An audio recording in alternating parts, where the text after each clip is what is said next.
오늘 하나님께서 주시는 말씀은 레위기 4장 27절에서 31절 말씀과 마태복음 18장 15절에서 22절까지 말씀입니다. 레위기 4장 27절에서 31절까지 말씀을 한 절씩 돌아가며 읽겠습니다. 27절을 제가 먼저 읽습니다. 만일 평민의 한 사람이 여호와의 계명 중 하나라도 부지 중에 범하여 허물이 있었는데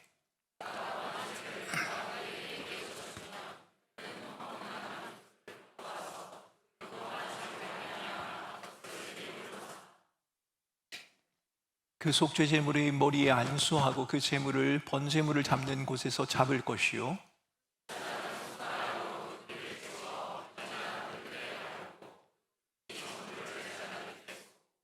31절을 같이 읽겠습니다.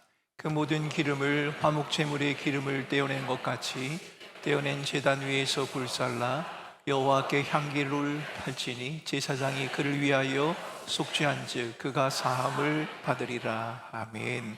마태복음 18장 15절에서 22절을 읽도록 하겠습니다. 15절을 제가 먼저 읽습니다. 내 형제가 죄를 범하거든 가서 너와 그 사람과만 상대하여 권고하라. 만일 들으면 내가 내 형제를 얻은 것이요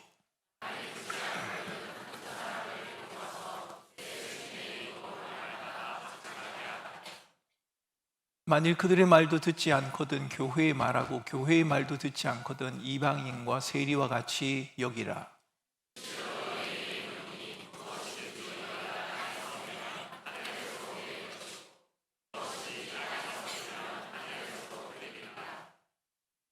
진실로 다시 너희에게 이르노니 너희 중의 두 사람이 땅에서 합심하여 무엇이든지 구하면 하늘에 계신 내 아버지께서 그들을 위하여 이루게 하시리라.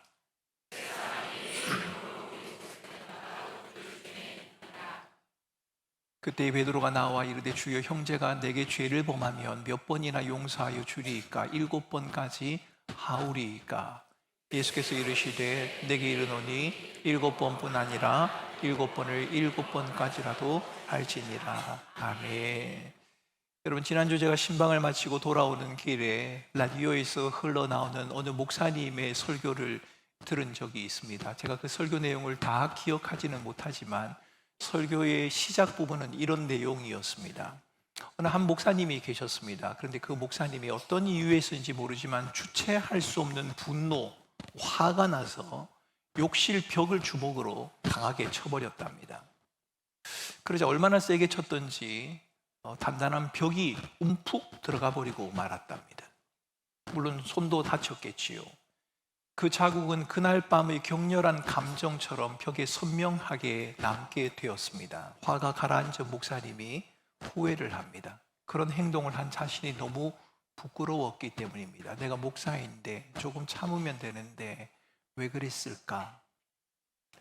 그 흔적을 감추고 싶었습니다. 혹시 집 아이들이 그것을 보면 부끄러울 것 같아서 그 흔적을 감추고 싶었습니다. 그래서 그 움푹 들어간 부분에 예쁜 액자, 아름다운 유리 액자를 걸어 두었습니다. 시간이 흘러 그 일은 잊혀진 듯 했습니다. 그러던 어느 날 누군가가 액자를 손댄 것도 아닌데 액자가 삐끗하면서 떨어져서 산산조각이 나고 말았습니다. 여러분, 욕실 바닥에 유리 파편들이 다 흩어져 있지 않았겠습니까? 그 순간 벽의 깊은 펜 자국도 적나라하게 드러났습니다. 그 자국을 보는 순간 목사님의 마음에는 다시 수치심이 몰려왔습니다. 그때 왜 그렇게 내가 분노했을까? 내가 왜 저렇게 했을까? 라고 하는 후회가 몰려왔다는 겁니다. 주먹에 그리고 벽에 흔적을 낸, 그리고 그 흔적을 예쁜 그림으로 감추고 아무 일 없는 것 같이 지내다가 어느 날 그림이 떨어져서 깨어져 버리는, 그래서 과거의 잘못의 흔적이 드러나는 경험, 여러분 혹시 그런 경험 해보신 적이 있으십니까? 액자는 아니지만 숨기고 싶었는데, 드러내고 싶은 일이 아닌데 그것이 스물스물 마음속에 떠올라서 혹은 누군가에게 알려져서 여러분이 후회를 하거나 마음에 수치심을 느끼거나 여러분 마음에 부끄러움을 가져보신 그런 적이 있느냐는 겁니다. 누구라도 그런 경험은 있기 마련입니다. 그때 그렇게 하지 말았어야지, 그렇게 판단하지 말았어야지, 그렇게 행동하지 말았어야지 라며 후회하는 순간 우리에게는 많이 있습니다. 문제는 과거의 실수 또는 작은 잘못 혹은 죄라고 할지라도 그것이 과거에만 머무는 것이 아니라 현재 우리들의 삶에도 영향을 미친다는 겁니다. 별일 아닌 것 같았는데, 아니 다 지나가 버린 것 같았는데 그것이 너무 크게 우리의 삶에 찾아오는 경우가 있습니다. 오늘 일부 예배를 마치고 난 다음에 보통 예배를 마치고 나면 나가시는 분들이 제게 악수를 하시면서 목사님 오늘 수고하셨습니다, 오늘 말씀에 은혜 받았습니다, 좋았습니다, 이렇게 인사를 하는데, 오늘 일부 예배를 마치고 나가시는 분들은 제게 똑같이 목사님 이마가 왜 그러신가요? 이렇게 자꾸 말씀을 하시는 겁니다. 네. 여러분 뭐 제 얼굴이 그래도 괜찮게 생긴 얼굴에 뭐 이렇게 뾰루지가 하나 있다고 해서 큰 문제가 되는 것은 아니지 않습니까? 그런데 예, 맞습니다. 감사합니다. 예, 그래서 제가 목회를 하는 겁니다. 예, 그런데 제 큰 얼굴에 이 작은 뾰루지가 여러분들의 눈에 들어오지 않겠습니까? 심지어는 오늘 2부 예배 가운데는 제 뾰루지를 보느라고 설교를 듣는 것에 어려움이 있었다고 하는 분도 계셨습니다. 별것 아닌 것 같은데 작은 부위인데 제 전체의 얼굴을 가려버리는 듯한, 여러분 그런 경험, 우리의 과거의 일들이 그렇지 않던가요? 별것 아닌 것 같은데 내 인생 전부를 판가름하는 것 같단 말입니다. 한 번의 실수였던 것 같고 한 번의 잘못이었던 것 같은데 그것이 꼬리표가 되어서 내 일생 전체를 쫓아다니는 그런 경험들 여러분 하고 계시지 않습니까? 더구나 죄라고 하는 것은 우리의 작은 실수, 크고 작음에 관계없이 실수, 아픔, 여러분 우리 삶의 흔적이라는 것은 우리 개인뿐만 아니라 다른 사람과 공동체 그리고 하나님과의 관계에도 영향을 미친다는 점에서 우리는 결코 그것을 가벼이 여길 수 없습니다. 나의 기억인데 그것이 나의 기억으로만 멈추는 것이 아니라 나와 함께 살아가는 아내나 남편에게도 영향을 준다는 겁니다. 전혀 관계없는 우리 아이들과 관계없는 나의 경험인데, 나의 잘못인데, 나의 부주의고 나의 죄인데 그것이 우리 아이들에게도 아니 믿음의 공동체에도 영향을 준다는 데 있어서 우리는 죄와 잘못이라고 하는 것을 결코 가벼이 여길 수 없습니다. 우리가 죄의 문제를, 잘못의 문제를 가볍게 여길 수 없는 또 다른 이유는 죄와 잘못이라고 하는 것은 특정인이 아니라 모든 사람에게 해당하는 것이기 때문에 그렇습니다. 오늘 레위기 4장 본문에는 평범한 한 사람을 등장시킵니다. 그 사람이 여호와의 계명을 어겼습니다. 부지 중에 어겼습니다.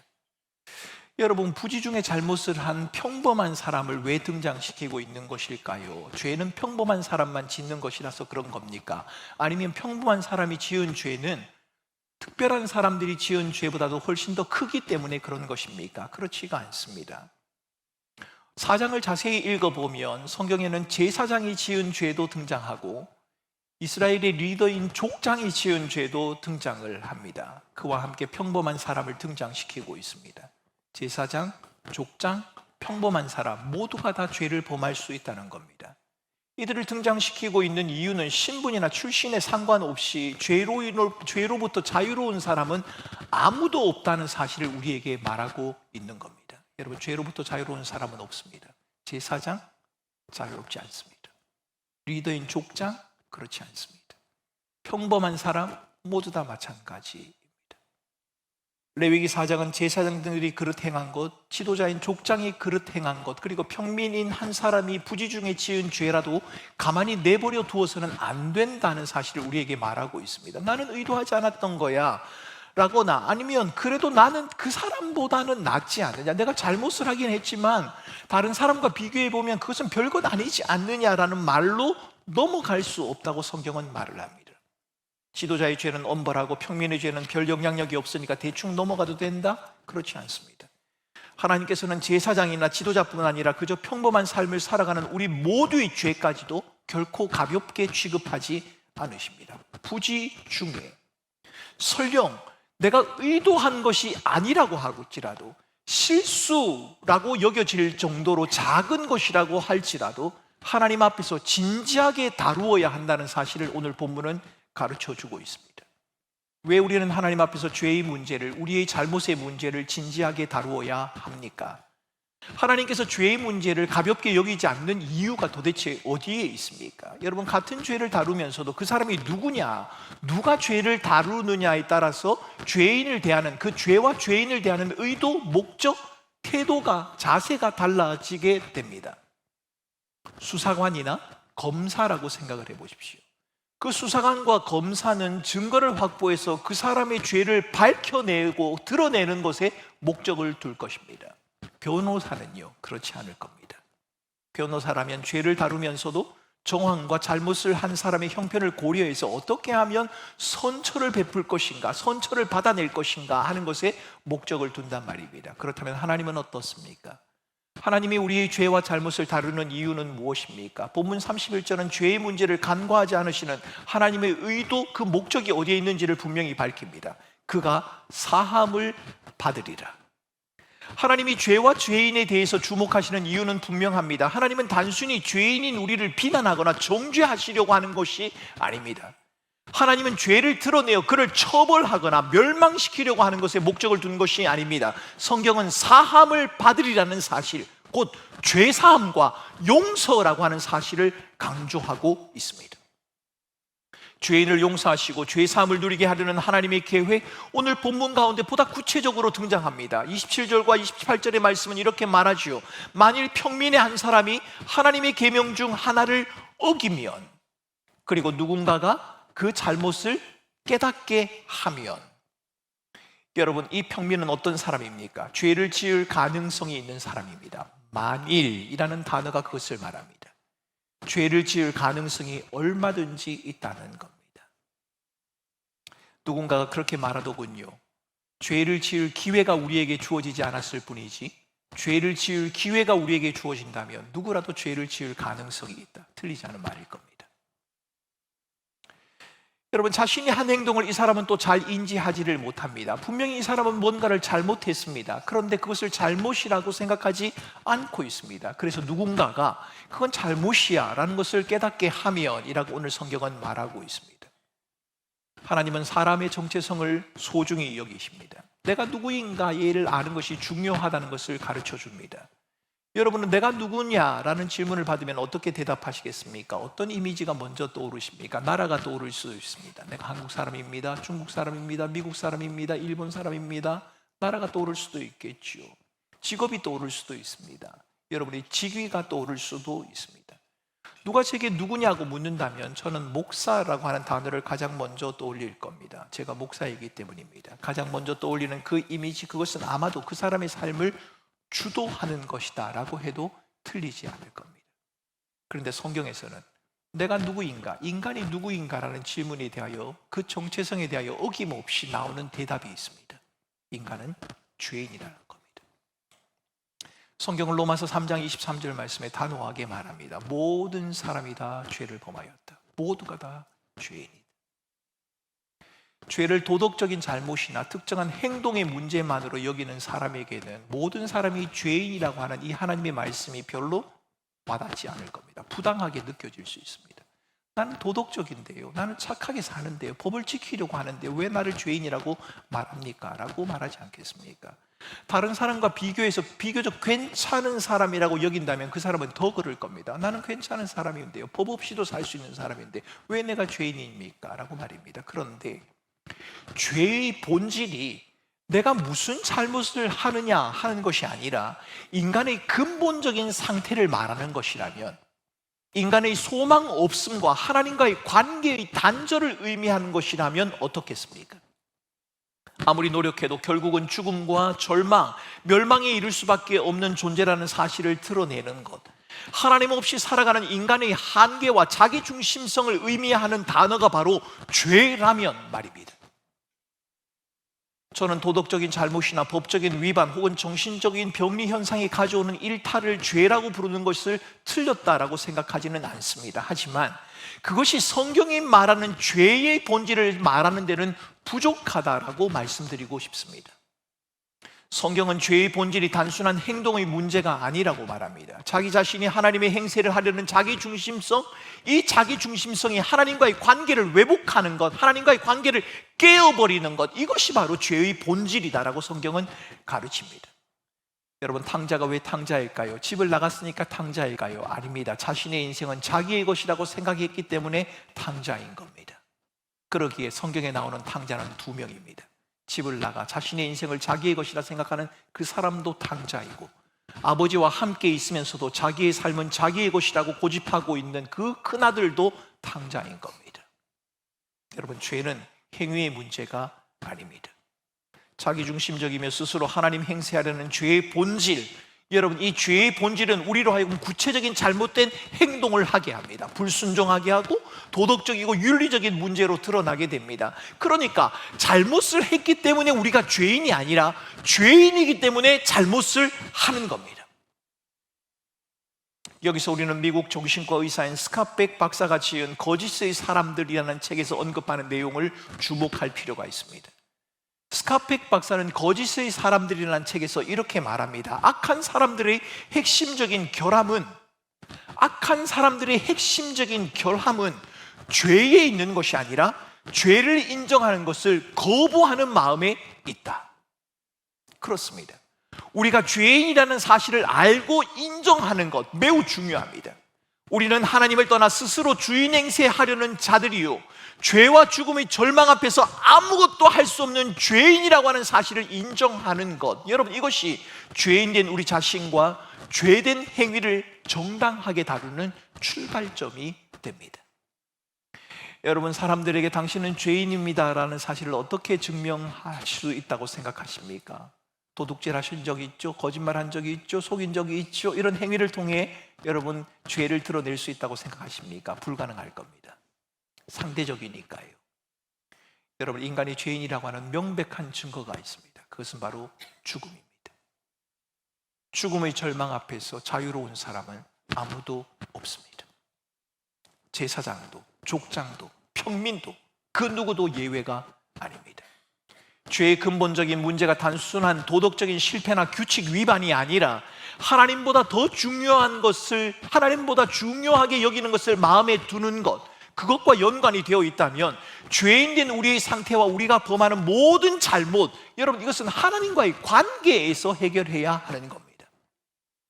모르고 한 것이니까, 최소한 내가 그 죄를 의도하거나 계획한 것은 아니니까 자신의 죄를 쉽게 인정하려고 들지 않을 수도 있습니다. 자기 잘못을 인정한다고 해도 죄의 질이 다르지 않느냐, 죄의 질이 다르지 않느냐, 내가 행한 것과 그 사람이 행한 것을 어떻게 비교할 수 있느냐, 여러분, 이렇게 넘어가려고 하는 사람들도 많이 있습니다. 하지만 그렇게 생각하는 우리를 향해 성경은 모든 사람이 죄인이다, 제사장도, 족장도, 평민도 모두가 다 죄와 죄된 행위로부터 벗어나 있지 않다고 선언을 합니다.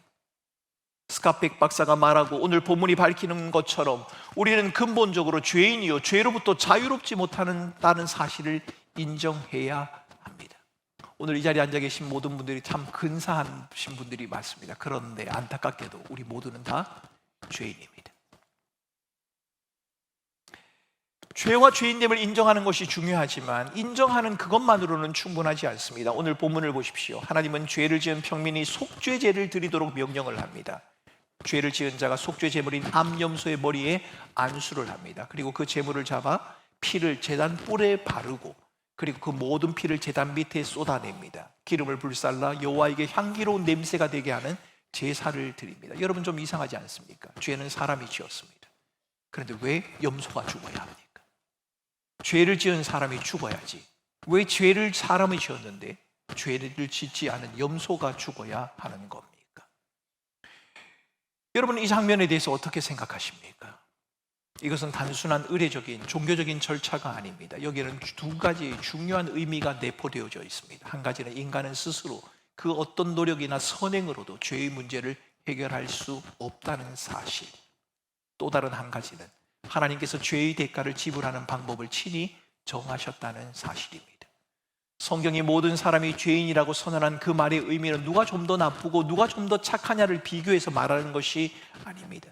하나님을 떠난 인간의 절망, 인간의 허무함, 그 누구도 거역할 수 없는 죽음을 두고 말하고 있는 겁니다.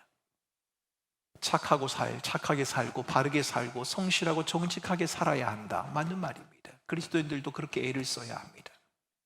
우리 모두는 그렇게 살아야 하는 것이 맞습니다. 저도 저희 아이들에게 그렇게 가르치고 저도 그렇게 살아려고 애를 씁니다. 하지만 착하고 바르게 성실하고 정직하게 살려고 하는 것이 반드시 필요하지만 그것이 우리의 죄의 문제를 해결해 주지는 못합니다.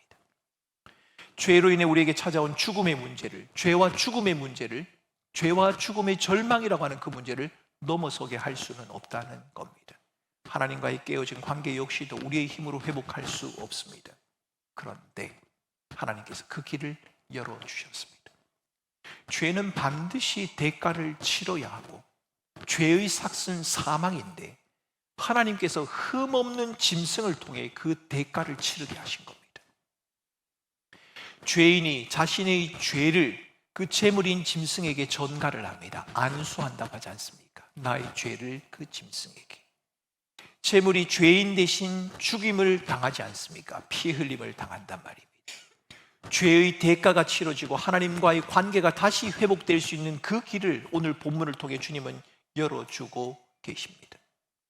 그냥 용서해 주면 되지 않느냐, 그렇게 말씀하시는 분도 계십니다. 왜 애꿎은 염소를, 양을 잡느냐, 그냥 하나님이 용서해 주시지라고 말입니다. 그런데 여러분, 하나님은 사랑이시지만 동시에 공의로운 분이라는 것을 여러분 잊지 마셔야 합니다.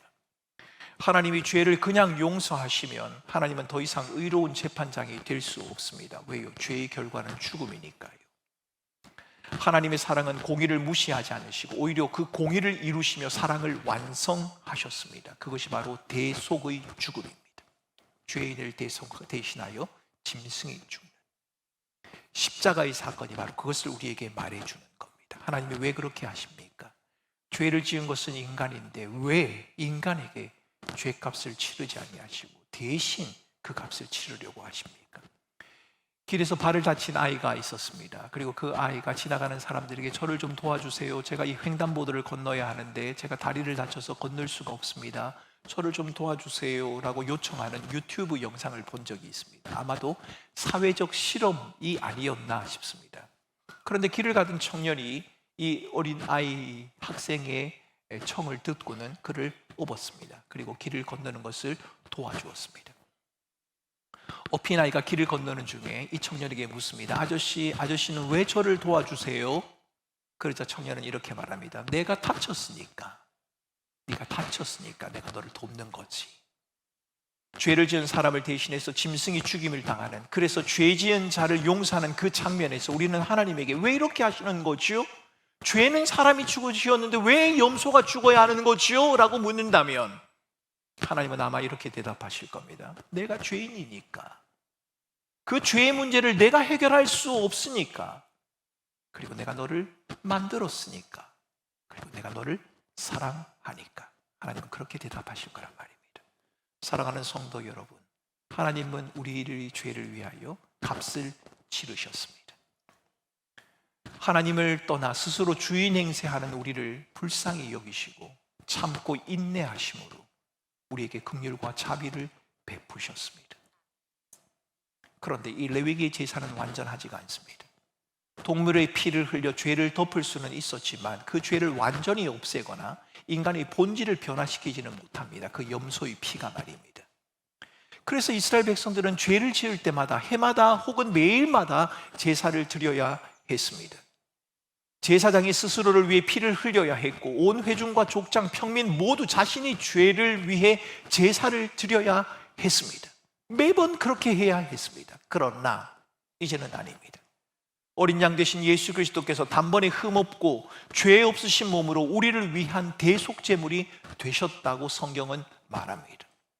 레위기의 동물 제사는 예수 그리스도의 완전한 희생을 미리 보여주는 예표요 그림자와 같은 것이다 라고 히브리서 기자는 우리에게 말하고 있습니다. 이제 더 이상 우리는 동물의 피를 흘리는 제사가 필요하지 않습니다. 예수 그리스도께서는 우리의 죄를 위해 십자가에서 피를 흘리셨고 그 피로 우리와 하나님 사이의 벽을 허무셨습니다. 예수님의 십자가의 죽음으로 모든 죄가 사함을 받고 하나님과의 관계가 완전히 회복된 것입니다. 우리에게 그럴 만한 능력이 있어서입니까? 그럴 만한 자격이 우리에게 있어서입니까? 그렇지가 않습니다. 하나님이 그 문제를 해결해 주지 않으셔도 우리는 아무런 할 말이 없는 자들입니다. 그런데 하나님이 그 일을 행하셨습니다. 그래서 우리는 이것을 하나님의 은혜라고 부르고 하나님의 사랑이요 하나님의 용서라고 부르는 겁니다. 공짜라서 은혜가 아니라 자격 없는 사람에게 끊임없이 베푸시는 일방적인 사랑이기 때문에 여러분 우리는 그것을 은혜라고 부르는 겁니다. 우리의 선행이나 수고와 노력으로 죄사함을 받는 것이 아니라 하나님이 열어놓으신 그 구원의 은혜, 예수 그리스도께서 우리를 대신해서 십자가에 죽으시는 그 은혜로 말미암아 우리는 죄 용서함을 받는 겁니다. 이 엄청난 공로를 실제로 그리고 받기 위해서 그 각 개인이 믿음으로 그리스도 그분에게 나아갈 때, 여러분, 우리는 신분상 더 이상 죄의 종이 아니라 하나님의 자녀라 불리게 되는 것이고, 우리의 내면에는 하나님을 사랑하고 하나님의 의를 행하려고 하는 성향이 자리 잡게 되는 겁니다. 바울이 고린도후서를 통해서 말하는 것처럼 이제는 우리가 그리스도 예수 안에서 새로운 사람, 새로운 삶을 살아가게 되는 거죠. 하나님은 기쁘게 우리에게 무죄를 선언하십니다. 우리를 자녀로 부르십니다. 그리스도의 신부로, 하나님의 시민으로 우리를 받아들여 주십니다. 이것이 바로 복음입니다. 그러나 그럼에도 우리 안에는 옛 본성의 흔적이 남아있어서 그 죄성의 집요함은 우리를 따라다니며 때때로 우리를 넘어지게 합니다. 우리가 자녀가 되었음에도 불구하고, 하나님의 자녀가 되었음에도 불구하고 여전히 죄를 범한다는 사실, 여러분 너무 실망스럽지 않습니까? 그리스도인이 되었다는 것과 그리스도인답게 산다는 것은 좀 다른 문제입니다. 자녀를 길러보신 부모님들을 아실 것 아닙니까? 자녀라고 다 똑같은 자녀는 아닙니다. 마음의 안심과 평안을 주는 자녀가 있는가 하면 마음의 염려와 근심이 되는 그런 자녀도 있습니다. 그러나 그래도 자녀입니다. 그래도 부모에게는 포기할 수 없는 자녀라는 말입니다. 하나님의 자녀가 되었음에도 불구하고 신자가 여전히 죄를 범한다는 사실, 여러분, 이 사실을 여러분은 가볍게 여기지 마셔야 합니다. 하나님의 자녀라고 해서, 성도가 되었다고 해서, 그리스도인이라고 해서 죄를 지을 가능성이 사라져버린 것이 아니기 때문입니다. 우리는 개인적인 우리의 삶에 있어서 죄의 영향을 받습니다. 마태복음에서 말하는 것처럼 교회라고 하는 공동체도 죄의 영향을 받습니다. 교회 공동체의 지체 가운데 누군가가 죄의 문제로 깊은 몸살을 앓을 수도 있다는 말입니다. 여러분 자신의 경건, 하나님 앞에서 하나님께서 수여하신 거룩이 순식간에 무너져 버리는 것 같은, 무슨 예수 믿는 사람이 저런가 라고 하는 그 위기의 순간을 우리가 마주할 수도 있을 겁니다.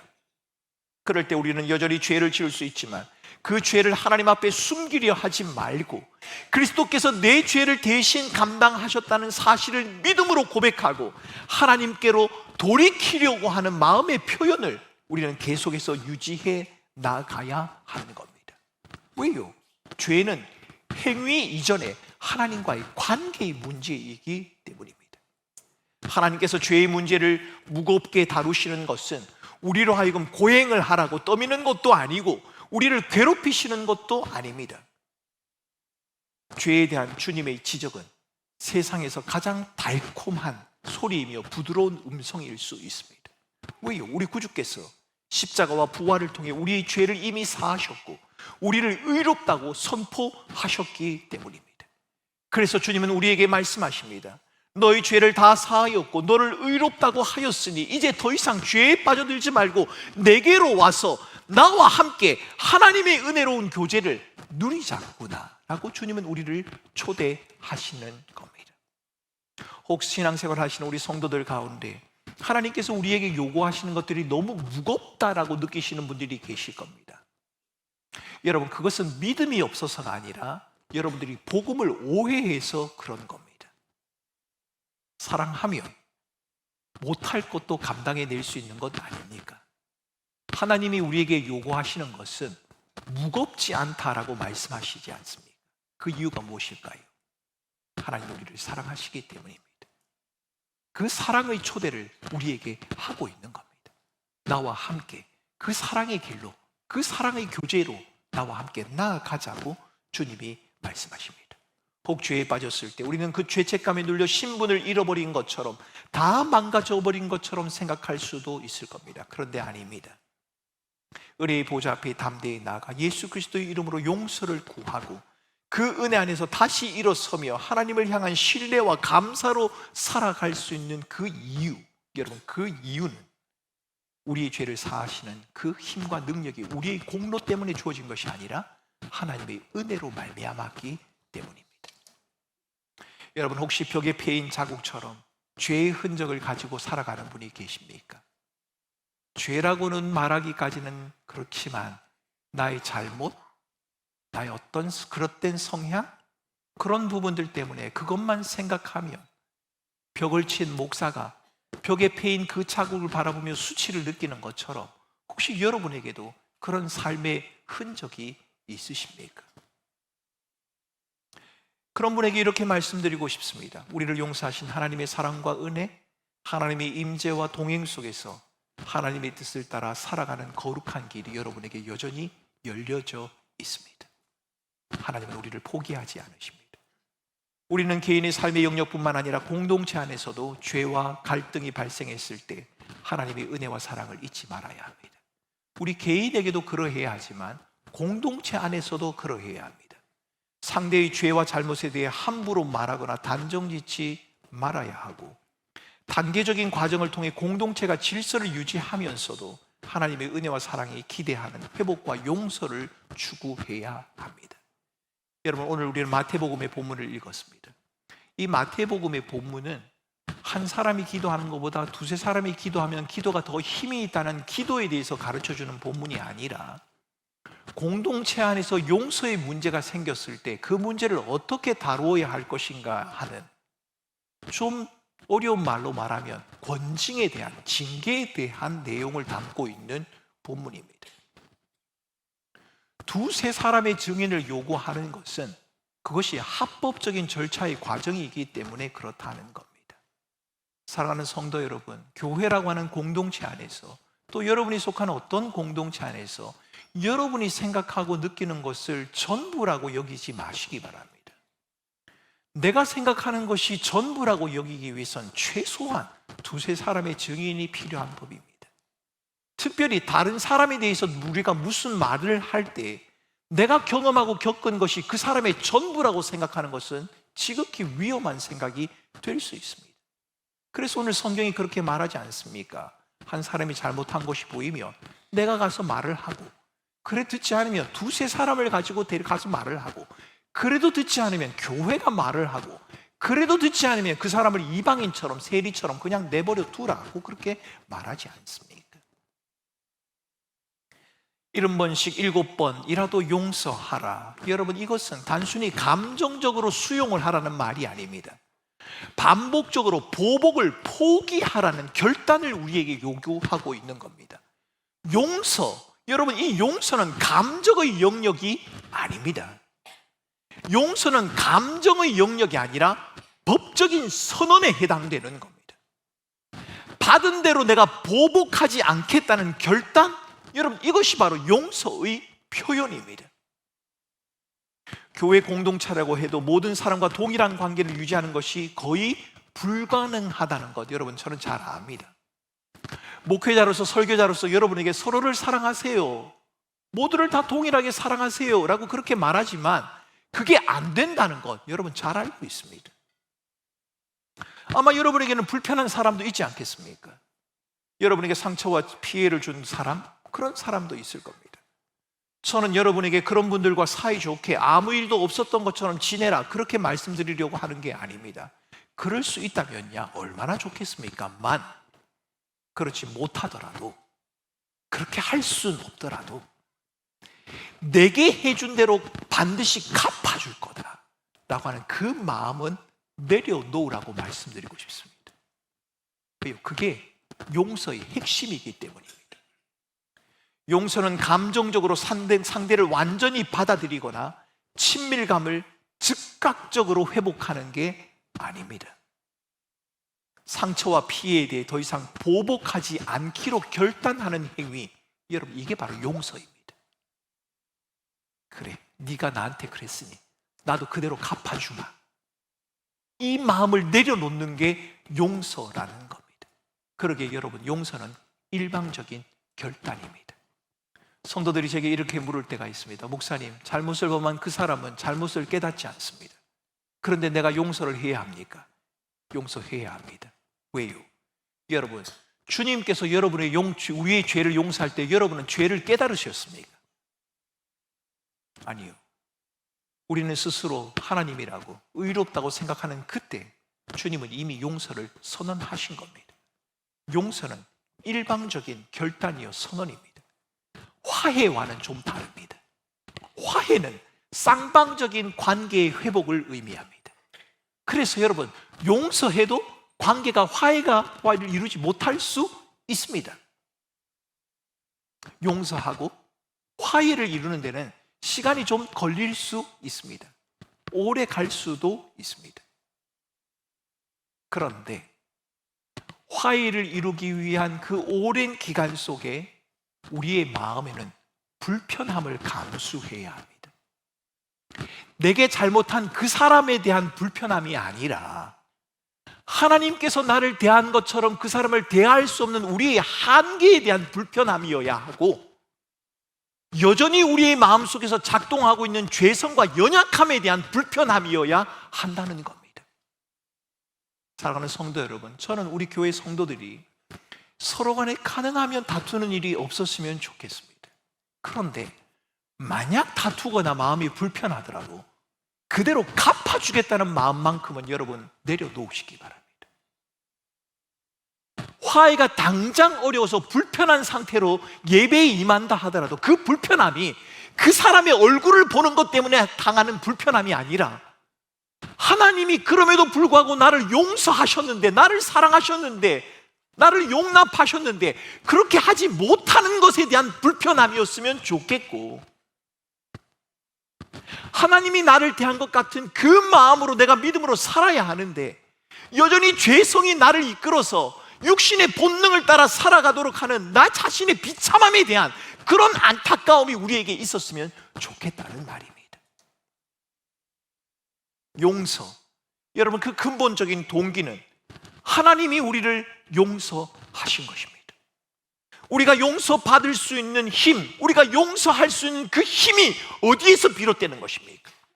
그것은 오직 예수 그리스도, 우리를 용서하신 하나님의 사랑으로부터 주어지는 것 아닙니까? 용서하기가 힘들다고요? 그래도 그대로 갚아줘야겠다고 생각하십니까? 그렇다면 여러분은 하나님께서 우리를 용서하신 용서하신 그 용서를 아직 잘 이해하지 못하고 계신 겁니다. 과거의 잘못된 행위와 기억, 잘 고쳐지지 않는 여러분의 나쁜 습관, 죄된 행위를 스스로 자책하면서 더 이상 길이 없다고, 나는 하나님과 동행할 수 없고 그분의 인도하심을 받는 것은 불가능하다, 여러분 그렇게 생각하십니까? 그런 분도 하나님께서 우리를 용서하신 그 놀라운 은혜와 사건을 기억하라. 여러분, 저는 그렇게 말씀드리고 싶습니다. 하나님은 우리를 포기하지 않으셨습니다. 하나님은 자격 없는 우리에게 용서와 화목의 길을 친히 열어주셨습니다. 그러므로 우리에게는 어떤 합리화나 변명이 필요한 것이 아니라 하나님 앞에서 내가 죄인이라고 하는 사실, 그 사실을 깊이 깨닫고 인정하는 것이 필요하고, 하나님의 절대적인 기준 앞에서 우리의 죄가 얼마나 심각한지를 깨닫고 죄의 비참함을 인식하는 것이 필요합니다.